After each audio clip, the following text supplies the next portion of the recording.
Welcome to T1S, where every story matters. Today I'm joined by Kayla, who is going to share a story that many dream about and discover a truth most people never talk about. So, Kayla, thank you for being on the show. Thank you for having me. But yeah, Kayla, why don't you maybe start us with a bit of an introduction, where you grew up, where you're from? Well, I grew up in Johannesburg, and then right after high school, I moved to New York to go study film and acting. I lived in New York for a year, and then I transferred to the LA campus in my university, and I lived in LA for 3 years, where I studied for 2 years, and then I was an actor slash filmmaker in LA for the last year. Yeah. What kind of person were you before moving to New York and LA? Since the story was all about you traveling to the US, and you've now mentioned you've lived fair parts of your life in South Africa. So, what was it like before you moved to the US? Well, I used to be a very shy person, very introverted person, very dependent on my parents to, I don't know, talk to people in public for me. Maybe it was like if I had to go to the doctor, I wouldn't speak to the doctor, I'll let my parents speak. Yeah. I just kind of breezed through school without really being seen. What made you move to New York or LA? Well, I got a partial scholarship to go study film and acting, and I figured, when am I ever going to get this opportunity again? So I went. Okay. And you mentioned that you were quite shy, and now you went to a country where everybody dreams about, and there's Hollywood in acting. You mentioned now that you went there to go study acting. So, what did you do to get yourself ready to be able to speak in front of people and act in front of an audience, given that you mentioned that you were quite shy? Well, my mom always tried to put me in the entertainment industry, whether that be through modeling or through acting. So that would kind of let me climb out of my shell a little bit. But I did have like severe stage fright growing up. Like I could not do speeches at school and stuff. So I guess it was a little bit of ignorance, because I only knew what I knew in high school, and when you move to New York, you don't know what to expect, and when you're alone, you're kind of forced to become independent, because there's nobody to help you, there's nobody to show you where this is or where to buy groceries, or to show you which metro to take. So it forces you to become independent, because there's nobody to help you. Yeah. And speaking of independence, actually, one of the biggest things that, I find personally when I go overseas, is the culture difference and the culture shock that comes with it. So, how was the culture shock in the US? Was it what you expected? Is it what the Hollywood movies always portrayed it to be? I would say the culture shock was, again, maybe I was just ignorant, but for me it wasn't that bad in New York. I feel like the people in New York were very straightforward, what you see is what you get. And what's new for me was how different the morals and values were in New York and LA versus in South Africa. Because in South Africa, I feel like a lot of people are a bit more closed-minded. Whereas in New York and LA, everybody's so open-minded with anything. I mean, you can be anything, you can do anything, and nobody would look twice. So for me growing up, I grew up very, not sheltered in a way, but like I never did drugs or drank alcohol or anything like that. And when I moved to New York, that was all around me. And I understand it was university and stuff, but like the first time I smoked weed was in my dormitories where I lived, and I didn't even know that it was weed. So when that was around me, I was just like, oh, this is new. I haven't experienced this, and there's obviously the peer pressure sometimes to do those things with them, and then if you don't do it, then you're not cool. So that was a bit difficult for me, and I can't say that I didn't join them. I mean, I joined them sometimes with the drinking and everything, and it didn't necessarily turn out good. There were moments when you were in New York or LA where you felt that the values you had back home in South Africa was challenged in the New York or LA? many times. And how did you deal with it? Sometimes I went with it, and sometimes I didn't go along with it. Depends on how I was feeling that day. But I can say that I didn't really stick to my morals and values that I grew up with. Not that I did horrible things, but just like for me, the stuff that I did was not something that I ever planned to do. The times when I knew I had to study and do, homework and stuff, and instead I would go out drinking with friends. Not that that's necessarily a bad thing, but it got to a point where I would drink every single night, and I didn't really have the best influence of friends around me.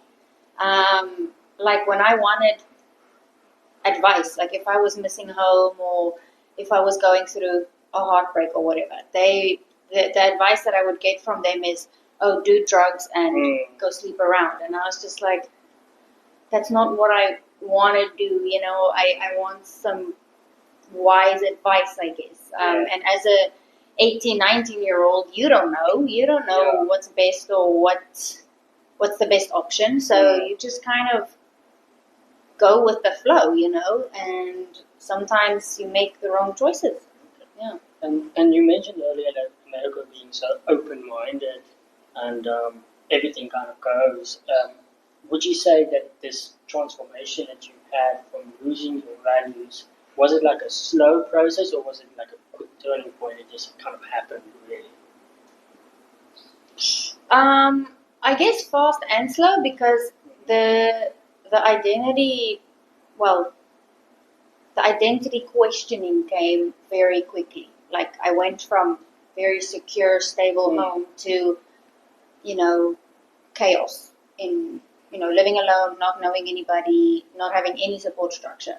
So I think that threw me for a loop. The questioning started happening fairly quickly because I was like, oh, my world is not the only world that there is, and again, that's just ignorance.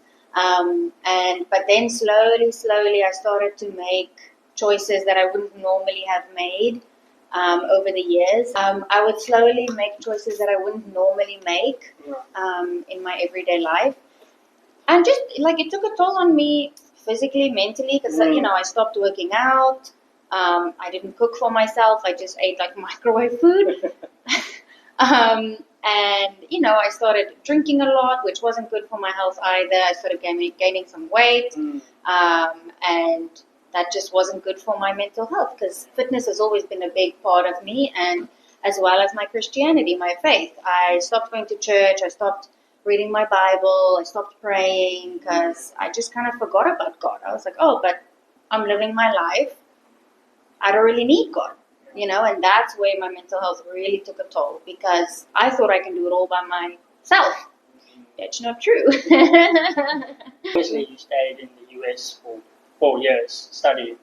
What would you say is the biggest misconception or misexpectation that people place on the US, thinking that it's this dream country and where dreams do come true, and you living this complete 180 life? What would you say is the biggest lie that people believe about Hollywood? I would say the US is still an amazing country. It's a beautiful country. There's so many things to do and so many beautiful places to see. And again, I was just on the far east coast and the far west coast. Like, I don't know what it is in Central America, I was just on the, I feel like, more extreme sides. I'd say the biggest lie is probably just that Hollywood is glamorous, because it's not. It's not as glamorous as people say. It's not as white picket fence as people say, because a lot of poverty that they wouldn't show in Hollywood. It's always like, oh, Beverly Hills or what I meant at Santa Monica Beach, but it's never like the rural side of America. I guess just the lie that it's a perfect country, and no country is perfect. And it's not as glamorous as people say. They have their poverty, they have their problems, and the grass, I guess, isn't always green on the other side. And then another thing that everybody always thinks is so glamorous is the fame of everything. It's not glamorous. It's and not every single person in Hollywood is famous. Like, a lot of them 99% of the people there are struggling actors. They struggle to make rent. They have to work one or two jobs to make ends meet. It's only if you get a really big role with big production companies like Netflix or Paramount, then you'll get a name for yourself if you are good enough. So most of the time, it's just struggling actors, and people are struggling in America as well to make ends meet. So it's just not as glamorous as people say. But again, it is a very beautiful country, and there's a lot to see. But it's just like any other country. It has its pros and cons, and it's just not as glamorous as people say it is. What would you say was your lowest point in the US where you really hit rock bottom, and how did you come back out of it? Probably when I stopped studying and I started working. Because then you had to try and make ends meet. Because while I was studying, I wasn't allowed to work in the US because I was on a student visa. So my parents had to help me out. And then when I could start earning money, I felt so bad to ask my parents for money because they've just paid for everything for the last 3 years for me. And I was basically living off of $1 soup cans. I was for so long because I felt so bad to ask my parents for money to buy some food or to pay my rent because they've been doing that for the past 3 years. And like I was sitting behind my laptop every day and I was doing auditions every day and I was just trying to make ends meet or just to pay rent at least so that I can only ask my parents for grocery money, And in that process, you kind of lose your way a little bit. And also, I didn't have the best living situation. I was living with two other girls, and they just weren't the best influence either. Very negative people. They were very,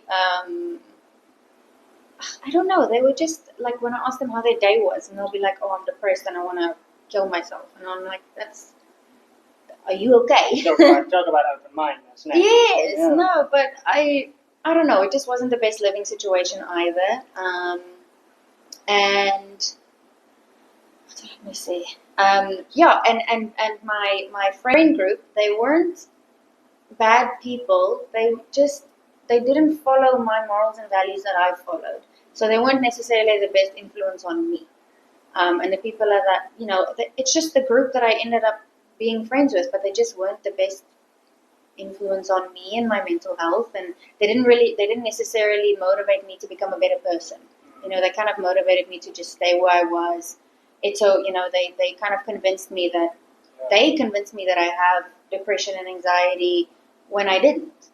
Because they just spoke all of these things over me, and then I started to believe it eventually. So I would say that the rock bottom was when I started working, because one, I had to make ends meet, and I just didn't have the best of friends. And again, I wasn't active in my faith. I wasn't active in my Christianity, and that was a big thing. I even got desperately baptized in the church because I was so desperate for just to feel God again that I was like, okay, let me just get rebaptized to take a step into my faith. But that was very difficult if nobody believes what you believe. What got you out of it? Got you out of that big hole? Well, I moved away. Where did you move to? So after I moved in with my parents, I lived with them for a year. And then I got an opportunity to go work in Dubai for just like a hospitality job. It's basically just a waitering job in a fancy hotel. And there is where I started to gain financial freedom, because then I also started working a new job for an airline where I became an air hostess. And that made me financially free, I guess, where I didn't have to depend on my parents anymore. And it just took a lot of work to get out of that rut. It took me about 2 years to get out of that, I wasn't depressed, but like depressive state. And it just took, me going back to my roots, going back to my core values, knowing, okay, I like fitness. Let me go back to fitness. I feel better whenever I'm closer to God. I got close to God again. I feel better when I talk to my family. I started speaking to my family. So I guess just going back to what you know is good for you, what you know keeps you happy, what you know pushes you to be a better person. And I just had to go back to what I actually wanted to do and what I knew my passions were. That's what got me out of the rut, and it gave me a new purpose again. What would you tell someone who is also deciding at that young age or any age really? What advice would you give them before they move to a big city like the US or a university overseas? Yeah, or even just starting university Yeah. in general. I would say get a really, really good group of friends. Get the right people around you. Get people with the same interests as you. Get people with the same religious beliefs as you, because that's also a big thing. You know, Yeah. go to the places where you know you'll find people that are similar to you. If you like fitness, go to the gym. Go to a tennis club. You know, or if you are a Christian, or you know, if you want to build your faith, go to a church. Make friends there. You know, don't go make friends in a club if you don't want. If you don't want to have party friends, or don't go make friends in a skate park if you don't like skating, you know. So just find at least one or two really, really just good people, people who will support you and who will walk with you through thick and thin, you know. Just honestly, just one friend. That's all you need. Just a good support structure, because you can't do it alone. No matter how much you try, you do need people around you. We're not made to be alone. So don't try to do it alone. Find a good group of people to be around you, and stick to what makes you feel like you and what makes you feel good. Now, I'm not saying change is bad. Change is awesome. But stick to what you know will help you. If you know fitness helps you, keep it up.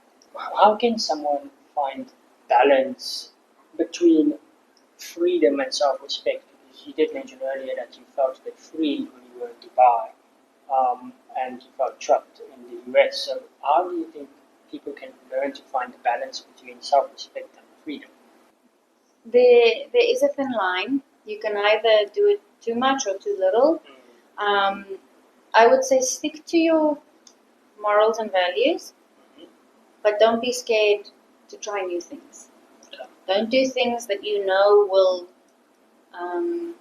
negatively impact you, but try new things. Go on adventures. Yeah. Take risks. You're young enough to take risks, so take risks. Whether that's financial risk or adventurous risks, or you know, just don't be scared to try new things. And if you don't like the things that you try, then you know, okay, then I don't like it. And maybe if you do like it, then you'll find something new that you actually like, or maybe you'll find a new passion. I hope listeners that are listening to this podcast take away from your story. I think what they can take away is that you're never too far gone. There's always hope to redeem yourself and to come out of your rut, whatever you want to call it, rut, valley. You're never too far gone. All you have to do is take the next step to do the right thing. Yeah. Just take the next step to get where you want to be. You're never too far gone. There's always hope. Never give up. No matter what you've done in your life, no matter what choices you've made, no matter how good or bad, that's in the past. You know, and the past is in the past for a reason. All you can do is look forward and try to do better the next time. Someone listening right now is sitting in silence, carrying a story they're afraid to tell. And you took the courage and the audacity to come and share your story with us today. What would you say to remind these people and encourage them that their story also matters? Don't suffer in silence, because silence is the silent killer. Don't do it alone. Always try to go to somebody and talk to them, whether it's on a podcast or with a friend or with a family member. Just talk about it, because it doesn't help if you suffer in silence, because in your mind the whole situation may look different than from somebody else's perspective, and they might be able to help you through that situation. People sharing their story, they shouldn't be scared. Like every single person that you see on the street has a story. Whether they want to share it or don't want to share it, every single person has a story. And no matter how crazy your story may be, There's always somebody that might relate to it. Some people might not relate to it. Some people might not agree with what you're saying at all. But there's always somebody that can relate to it. And if somebody hears your story, then maybe you can help somebody else to get out of their situation that was similar to your situation. So I would just say go for it. I mean, like I said before, take risks. And if it plummets, then it plummets. Who cares? You can always try again. You're never too far gone. So just share it. Like, come on this podcast, share your story, and you might be able to help somebody without even doing anything. Yeah. To have a platform to come and share your story to the world. Honestly, it wasn't as scary as I thought. I was actually very nervous today. I was thinking the whole day, oh, what do I say? What if I say the wrong thing? And I probably did say a few wrong things because I'm also just human. But it's freeing. It's freeing to share your story without judgment or, because this is a safe space. This is a safe podcast. Shift your perspective on the story a little bit. It makes you realize, okay, it's in the past. It doesn't matter anymore. I kind of feel like a little bit separated from that now in a good way. Like, oh, I'm not stuck there anymore. I feel like a little bit of a band-aid got ripped off. But in a good way. Like, I'm not stuck in the past anymore. I'm just looking forward now. Because the past can hold you back. But now I just feel like, okay, honestly, my story is my story. If you want to be mad at it, be mad at it. If you want to relate to it, please do. But it's my story. And everybody has a story. And they shouldn't be ashamed to share it because it's their story. It's their own personal story. Thank you, Kayla, for your honesty and courage and the truth about what people can expect when they go to big city life. So thank you for being on board. Pleasure. Thank you for having me. Thank you for joining us. This is T1S, where stories aren't judged, they're honored, because every story matters.